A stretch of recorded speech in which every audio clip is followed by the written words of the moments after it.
मिट्टी जानती और सूरती नहीं है। तो यहाँ पे अगर कोनो आजो के लड़का के सुर लगाते हैं जगह घर में के लड़का बता दी कि सूरा बड़े की बेसूरा बड़ी बक्सर है, जहाँ भरत शर्मा, विष्णु ओझा, गायत्री ठाकुर लेखा कलाकार पैदा होके वो माटी पर गीत संगीत चलेला, कलाकारी होला, ये बक्सर है। तो सबसे पहले अगर राकेश मिश्रा को जो सुनना चाहता है और अगर हम यहाँ आए हैं तो हम ये हजारों अपने भाइयों के लिए आए हैं, अपने परिवार के लिए आए हैं। सबसे पहले अनुरोध है कि पूरे मंच को खाली करिए। आप गुरुदेव आप पीछे हो जाइए, आपसे नहीं हो रहा है।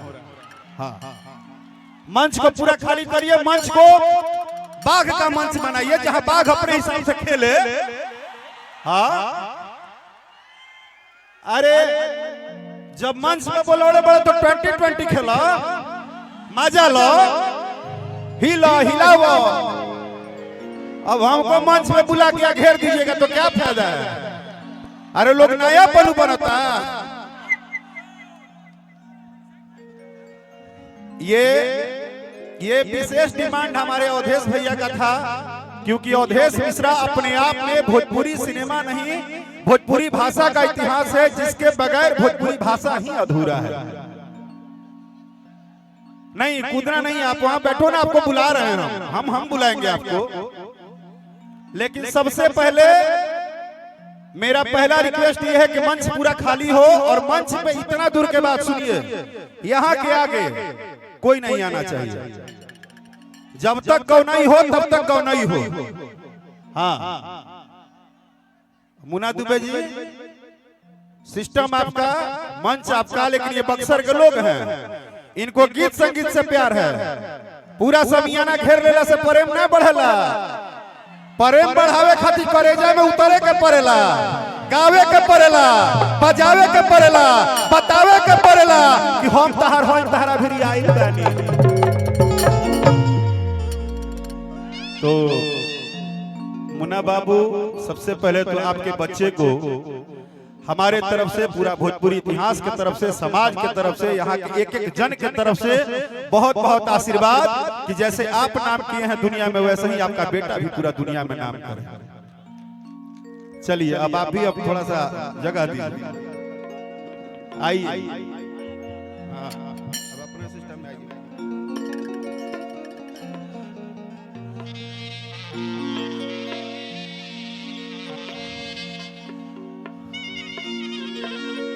सर्वप्रथम आप सब जितना भी लोग जहां से भी आयल बानी, बड़े छोटे गार्जियन सही, चाचा भैया, हमरा से हम उम्र, हमार भाई जे भी बा, आप तमाम लोग के जहां तक आवाज सुनता, सबके रखे सेवा गोड़ छूके गोड़ लगता है, जोरदार ताली बजा के अपना आशीर्वाद दे दी सब।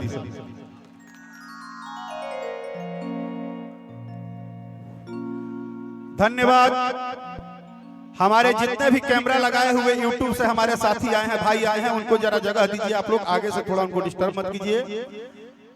और ये जो यहाँ हैं, ये आप लोग थोड़ा उधर होइए प्लीज, आगे से थोड़ा उधर होइए, थोड़ा होइए ना उधर, मजा आएगा, बहुत मजा आएगा।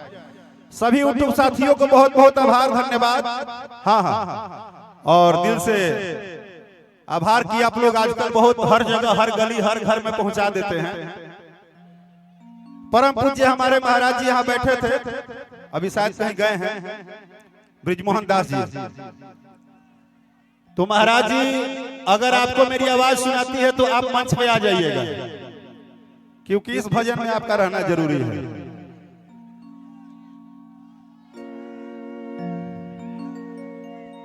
आगे से इनको हटाइए ना, उन लोगों को डिस्टर्बेंस हो रहा है, इन लोगों को खाली उधर कर दीजिए ना, थोड़ा सा क्या दिक्कत है, थोड़ा सा उधर करिए, थोड़ा मजा आने दीजिए, अब गीत संगीत से माहौल होने दीजिए।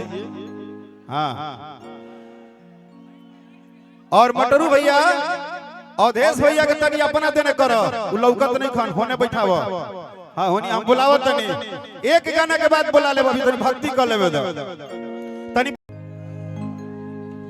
आओ भाई आओ, देखिए जरा इस माहौल को भी आनंद लीजिए आप। हाँ देखिए ये संगीत का आनंद देखिए इधर। आप आज देखिए बाबा, हमेशा तो आपको टीवी पे सब लोग देखते हैं, आप भी देखिए कि भोजपुरी कैसा है, पावर कितना है। हाँ आओ बाबा।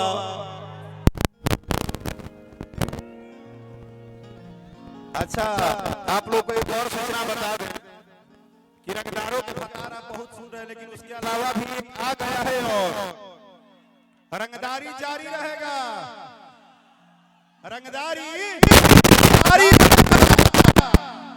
भारी है, भारी था, भारी रहेगा।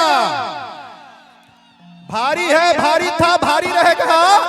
रंगदारी जारी रहेगा। हाँ, इसीलिए बाबा आपको नहीं बैठाना हम चाहते हैं। देख नहीं रहो, शुरू हो गया। ये लोग पता नहीं पिछवा से कहा देखते हैं। यहाँ रहो ना भाई, बाबा को कम से कम 5 मिनट तो दो उनको। हाँ, गुंजन आ जाएगी तो वो कुर्सी ब्लॉक हो जाएगा। आइए बाबा, हम आपके लिए आनंद लाए हैं अभी। हाँ, कि बन के जबरी के वाणिया हो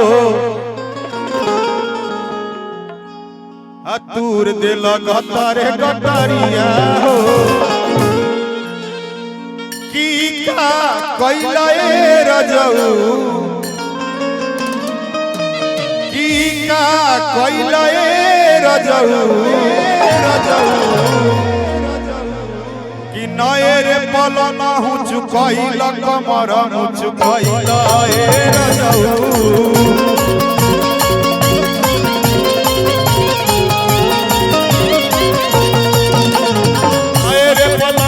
चुकैला कमर चुकैला ए रजऊ।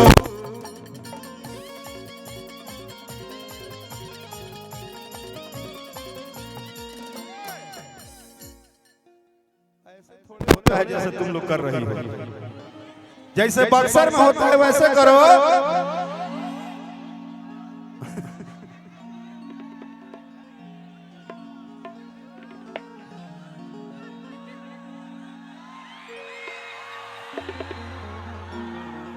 ना हमरा कुछ और बुझा लगा है ना। भासुर न लगबा, आई देखा भासुर न लगबा, मौगी कह रहा है। ये सिपाही जी के साली लगेगी, कम बोलो। हाँ, बहुत नहीं सर को कुछ बोलना है कि बन के जबरी के वाड़िया हो। अरे ये इसको हम देखे हैं अभी। अच्छा, प्रियंका है ये, इनको जानते हैं क्या? नमस्ते, कैसे हैं राय जी आप? मैं बढ़िया। आओ आओ कि बन के जबरी के वाड़िया हो दूर दिल गतारे गतारिया हो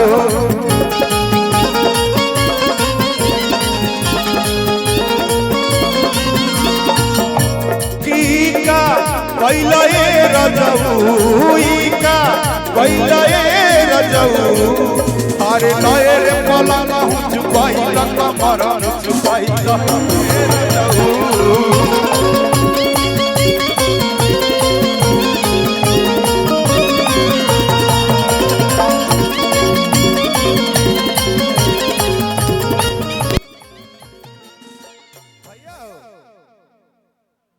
कि खेले में खेलावाना हो आ फूटल फुलावाना कि काहे न बुझल मनवा के भावना हो मनवा के भावना।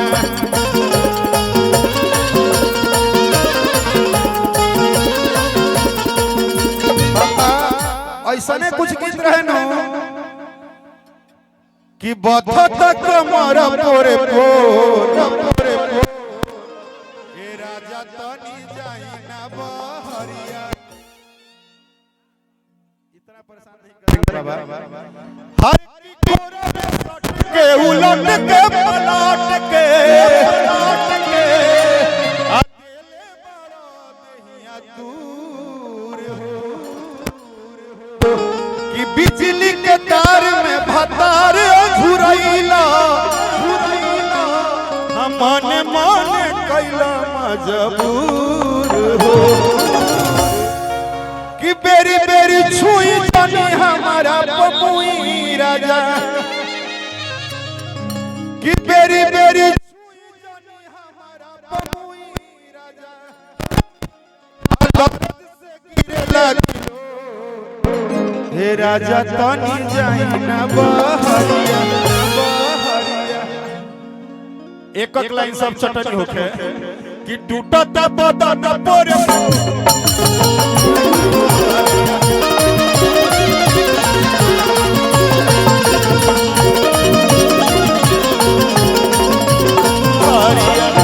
अब का अरे कि बेरी बेरी छुआ तानी होई का कि बेरी बेरी छुआ तानी होई का ए राजा तू तो जवान हम लइका ए राजा तू तो जवान हम लइका कि कना बलिया उठल लिया अभी बाटे नया नया जन छुई रौरा मुई जनी बनी जी बेहाया कि कचबा जवानी हमार भाई का हर की कचबा जवानी हमार भाई का ए राजा तू तो जवान हमल ए राजा तू तो जवान हमल लइका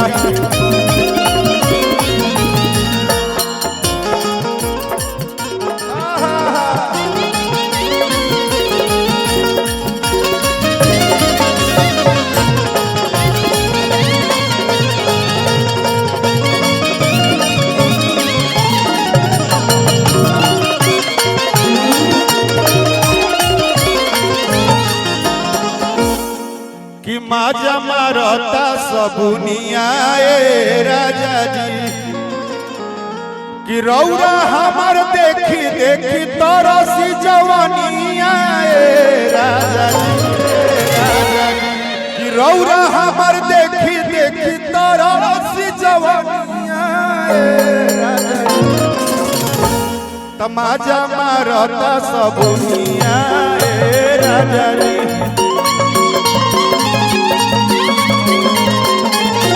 आजा मारता सबुनिया ए राजा जी